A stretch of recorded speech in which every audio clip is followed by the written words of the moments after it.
თბილისის საქალაქო სასამართლოში ნაციონალური მოძრაობის პოლიტსაბჭოს თავმჯდომარის ლევან ხაბეიშვილისა და ოპოზიციონერი პოლიტიკოსის მურთაზ ზოდელავას სასამართლო პროცესი გაიმართა. დღევანდელ სხდომას მხოლოდ ლევან ხაბეიშვილი ესწრებოდა, რაც შეეხება მურთაზ ზოდელავას. პენტენციური სამსახურის მიერ წარმოდგენილი განცხადების თანახმად პოლიტიკოსმა პროცესზე გამოცხადებაზე უარი თქვა. დღევანდელ სხდომაზე ბრალდების მხარის მტკიცებულებები გამოიკვლიეს. ლევან ხაბეიშვილმა ბრალდების მხარეს 3 სპეცრაზმელის გარდა ყველა მოწმის ჩვენება უდავოდ გაუხადა. დაცვის მხარემ ასევე უდავოდ გახადა პროკურატურის ვიდეო მტკიცებულებებიც, რადგან ეს მტკიცებულებები სატელევიზიო ეთერებში საჯაროდ გაკეთებული განცხადებებისგან შედგება. მოსამართლემ შემდეგი პროცესი 22 იანვარს ჩანიშნა, რამაც ლევან ხაბეიშვილის უკმაყოფილება გამოიწვია. პატიმრობაში მყოფი ოპოზიციონერის განცხადებით მისი პროცესები განზრახ ჭიანურდება.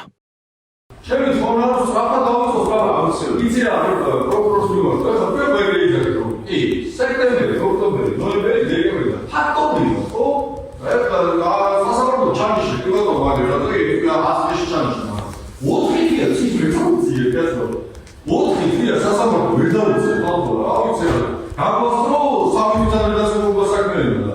თუ ვინმე რამეს ამას ზალიქაკე, იმას სწორობ, იმას კეროლოდი დიდათო. მე ზუსტად ისე მართალია და მე გამომდია, გამოვისურვია. მაგრამ ასეც რომ იყოს და ვიღაცა ხო არა, ესე უნდა იყოს, ხო? ოღონდ ბალემია რა, კაცო, ბალემი ეს ისე რა, პარცოდული რა. просто ბოლო გავიგო, საჯარო ლაპარაკი დანაშაული არის, თუ არა? პოლიტიკოსის განცხადება დანაშაული ჩემთვისაც საინტერესოა. თუ მეუბნებით რომ ეს არ უნდა თქვა, ეს დანაშაულია, აგერვა ბატონო და საერთოდ შეცდეთ პირობითად საქმიანობა და მეწოდინება ლაპარაკი რა შეიძლება ლაპარაკიც კი. რა ვიცი რა, თუ ამას აპირებო და აკარებო, მაგრამ თუ მეც რომ არ შეიძლება ლაპარაკი მეწოდა არ ხარ მიაღწევი რომ ლაპარაკი იყო დანაშაული. არ ვიცოდი იმიტომ რომ თქვენს აპროტექტორი იმის დაწყებული ჩემი განცხადებები სექტემბერში დამოჩილეთ. 11 ივნისი, რა ივნისი, ივლისი, აგვისტო, რას მელოდებოდი კაცო?